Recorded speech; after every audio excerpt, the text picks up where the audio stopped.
I never would have expected that the Metaphor ReFantazio manga would have released its first chapter so soon after the release of the game in October, but I couldn't be happier about it. And with this chapter of the manga, it brings to light a lot of the narrative changes that they kind of had to make it kind of work in this different piece of media. So I want to go through all of those changes from front to back of this first chapter, and whether or not I personally like the changes or not. So let's just dive into the first change. At the very top of the Metaphor ReFantazio manga, it starts differently from the game. Now, obviously, in the game, we start out with the cutscene of Luis actually killing the king of the United Kingdom of Ukrainia, whereas here we find Will lying at the very bottom after he's already fallen off of the cliff after his tussle with the bandits. I think that this is cool because while it is nice to kind of see the lead up to him riding in the caravan with Hulkenberg and seeing kind of the rough up with the bandits and how they use magic igniters to kind of get a leg up on the caravan that Will is traveling in, having him lying at the bottom of the cliff, and Gallica immediately showing all of her personality, I think is a really cool and interesting touch that they can kind of linger on a little bit more in the manga than they did in the game. It's very expressive, it's very personality heavy, and I love that. Both from Will, who just tells Gallica to shut up, and Gallica herself having her little meltdown in the manga. And as we'll see a lot in this first chapter of the manga, Will's personality is much more fleshed out in this, at least so far, than it is in the game, which is something that I really, really enjoy. Because the manga starts with Will at the bottom of the cliff, though, that means that we don't get to see in real time him having that kind of scuffle with all of the bandits where they were trying to steal his book. And them reflecting on that tussle reveals to us that in the manga, it wasn't Hulkenberg who had saved them and the rest of the passengers of the caravan from the bandits, but instead this time it was Stroll doing his nobly duties. And that's an interesting change that plays into how the narrative is built in the manga as opposed to the game. In the game, I liked the inclusion of Hulkenberg there because it's kind of a meta-narrative, because the first two characters essentially that we see are Will and Hulkenberg being kind of the proto-face of Project ReFantasy. Having her appear so early on in the game was really cool, but having it be Stroll here makes a lot of sense because we know that the timeline of Will and Stroll going to Grand Trad as they try to enlist in the military would pretty much overlap like for like, so it wouldn't be a huge stretch to say that they would be on the same caravan. Now in the game that's not what happened, but it makes sense why it would happen here. And it's not out of character for Stroll to try and take on all of these bandits. So I think that's a really cool change that serves the story of the manga and the kind of slightly different direction that they take it really well. Moore's introduction into the Metaphor manga is really interesting because he, like in the games, is acting as a guide for the reader. He is introducing us to the United Kingdom of Ukrainia, and he is saying that it's unthinkable in his country for a ruler to be chosen by the people, which is kind of a wink and a nudge to what's about to happen with the royal magic.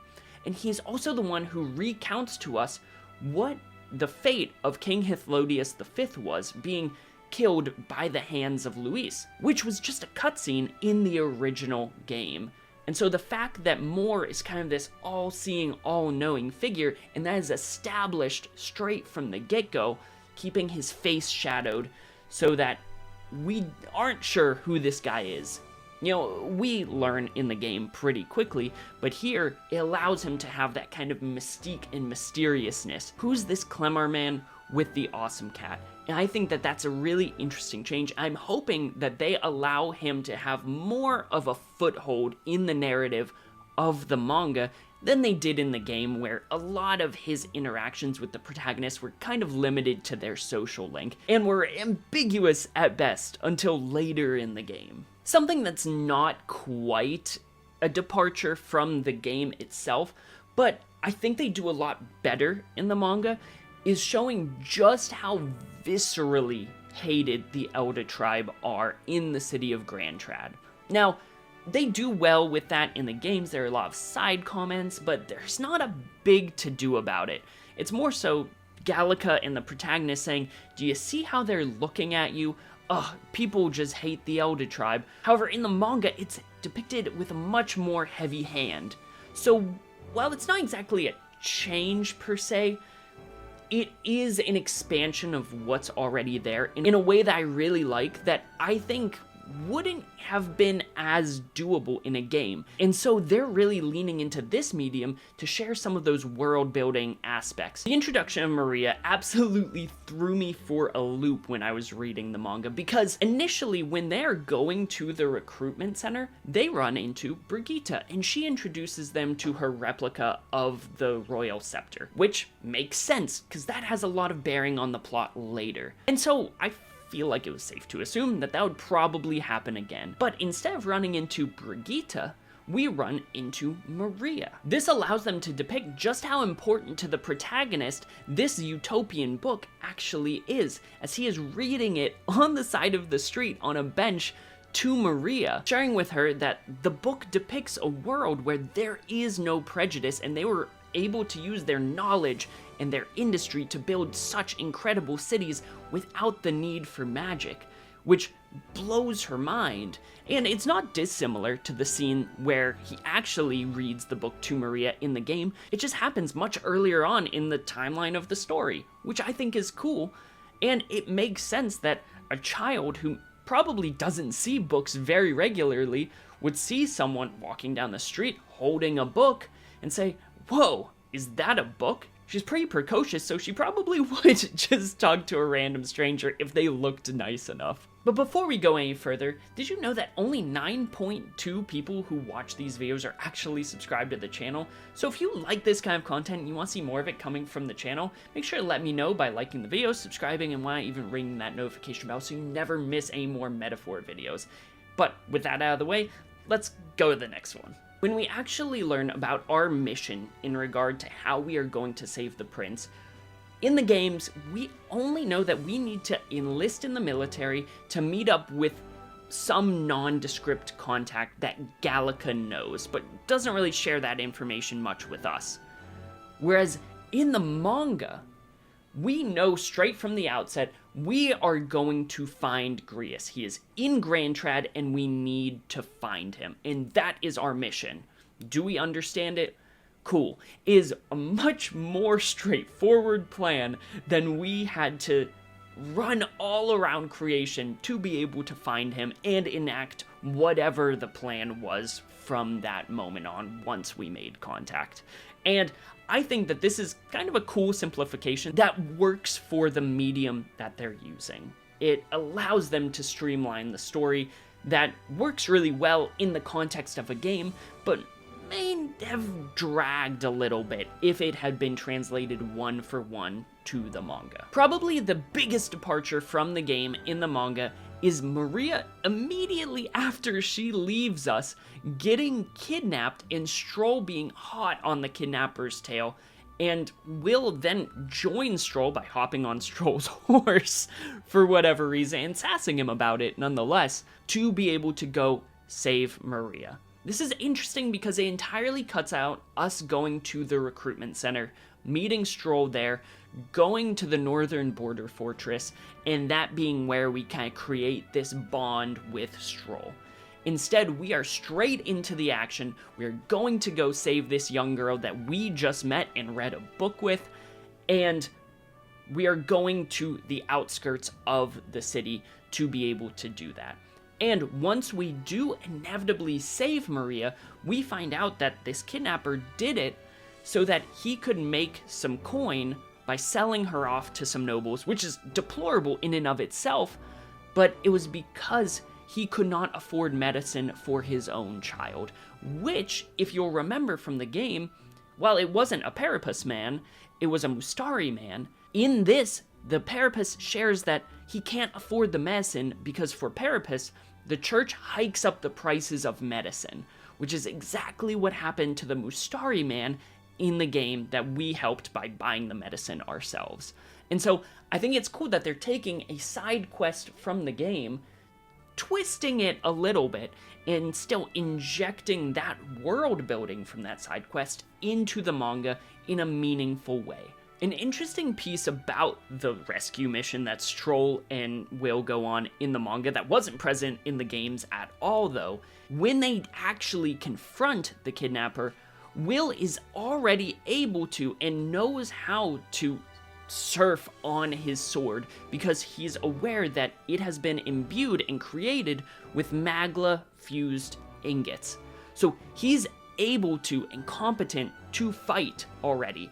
And shortly after this, when they are returning to the city of Grand Trad, he is able to immediately dispose of and kill a Valmo, which would be unheard of in the game, as we fled from all of the Valmo very quickly at the very beginning.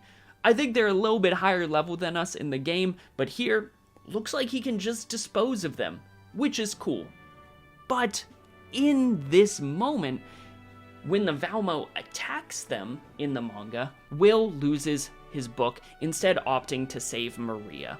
And Stroll helps him out, and then they head back to the city of Grand Trad. Again, something that just never happens in any capacity in the game. The last thing I want to touch on in regard to this rescue mission was the character of Stroll. Now, in terms of characterization, it doesn't change all too much, but instead, I think that it adds a lot because he gives all of his money to the Parapus man who needed the medicine to save his daughter, who would resort to such underhanded tactics as kidnapping another girl, but couldn't go through with it and couldn't even look at himself because he felt so disgusted for kidnapping someone who was the same age as his own child. I think that they are setting up Stroll so incredibly well to be a likable character in the manga because they highlight the best pieces of him.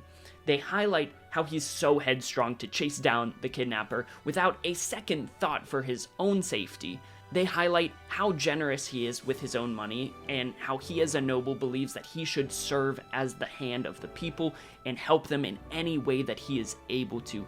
And they highlight that he is a trusting and loyal individual as he helps out Will. I think they knock Stroll's characterization out of the park with this one, and while it's not a change in characterization, they're just leaning into it a lot faster than they were able to in the game because there are long swaths of gameplay where you don't get immediate character development. It's a little bit more of a slow burn, in a good way in the game, but a slow burn nonetheless. Once Stroll and Will take Maria back to the city of Grand Trad, Will essentially asks Stroll to take Maria to her family as he and Gallica go to the Hushed Honeybee Inn.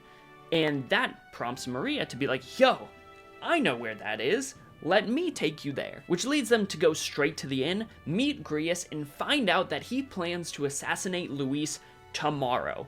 This means that they have completely and entirely cut out the recruitment center, the northern border fort, and the Nord mines. Which makes a lot of sense because a lot of that was essentially tutorial and allowing us to get used to the world of the United Kingdom of Uchronia and the gameplay mechanics of Metaphor in general. But that also means that if they've cut out these areas, we have not yet awakened to our archetype yet, and we have a lot less context into the powers that we hold prior to the royal funeral. I think this makes a lot more sense. We're in Grand Trad anyways, let's meet with our contact in Grand Trad, as opposed to a nondescript fort that we will likely go to if we get into the military. This is so good.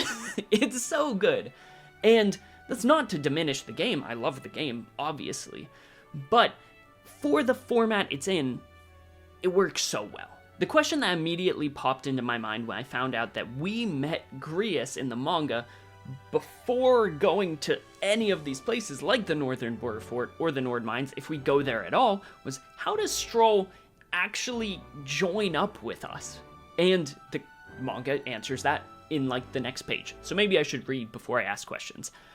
Anyways, the way Stroll joins up with us is we had dropped our book back when we had fought the Valmo in the desert. Stroll had gone back to the desert, went into the sandworm's nest, and gotten the book for us, and came back bruised and battered, but he heard Grius's and our entire plan to assassinate Luis, and he said that he wants in. So instead of him being supposedly knocked out, but listening to everything that we were saying in the middle of the woods in the game, he just listens outside of the window until he hears what he wants to hear because he wanted to return our book to us. And essentially, well, Will doesn't exactly vouch for him to Grius, but Gallica does. And so he is in. Towards the end of the first chapter of the book, we actually already get to the royal funeral. And this is probably the change that I liked the least from the game to the manga, and that is the introduction of Luis at the royal funeral. He made a grand entrance in the game, descending from the Skyrunner Charadrius with petals of flowers raining onto the crowd, whereas here, he just kind of steps on the casket and drops a flower onto it. Still very arrogant, but much less imposing and much less magnificent. And then he starts monologuing, and this is when the king's magic erupts into the sky, and that's where the chapter ends. And so after reading this first chapter of the manga, do I think it did the source material justice? And I think that it goes without saying that yes, it absolutely did. Because even though there are a lot of changes to the source material, I think it shows just how much they care about it and want to make sure that the pacing is good. And so from game to manga, of course there's going to have to be a lot of changes. If they ever do an anime, which I hope they do, I'm sure there will be a lot of changes in that adaptation as well. What matters to me is that they get the core of the story right. And reading through the chapter, I felt it was kind of exposition heavy at some points because they're trying to shove so much information that was spread over 5-6 hours of the game into 60 pages. So I get that for some people, they might say it feels a bit rushed, but I think it works, and I think after this first chapter, it's really going to hit its stride. Obviously, we're probably not going to get an entire chapter for going through the Regolith Grand Cathedral here in a little bit, but I hope that they do continue incorporating some of the social links with the different followers into the narrative of the manga. I hope that they continue imbuing some of the more interesting world-building side quests into the manga so that people who might be manga only, who haven't had the chance or haven't had the money to be able to purchase Metaphor quite yet, can really get invested into the world, and maybe it'll sell some people on actually devoting the 100 hours that they would need to actually play through the game in its entirety. So overall, I think that this is a spectacular first chapter, and I believe that this is a monthly release, so we won't be getting another chapter until February the 19th. So keep an eye out for that. But what I'm curious about is, what are your thoughts on it? Did you enjoy it? Did you read it all for yourself? Let me know your thoughts in the comment section down below. And do you want to see me do more breakdowns of the game versus the manga moving forward and what their differences are? I would love to know, because I had a lot of fun doing this. And as always, I hope you have a fantastic rest of your day, a fantastic rest of your week, and why not even a fantastic rest of your month. And I will see you in the next video. Later.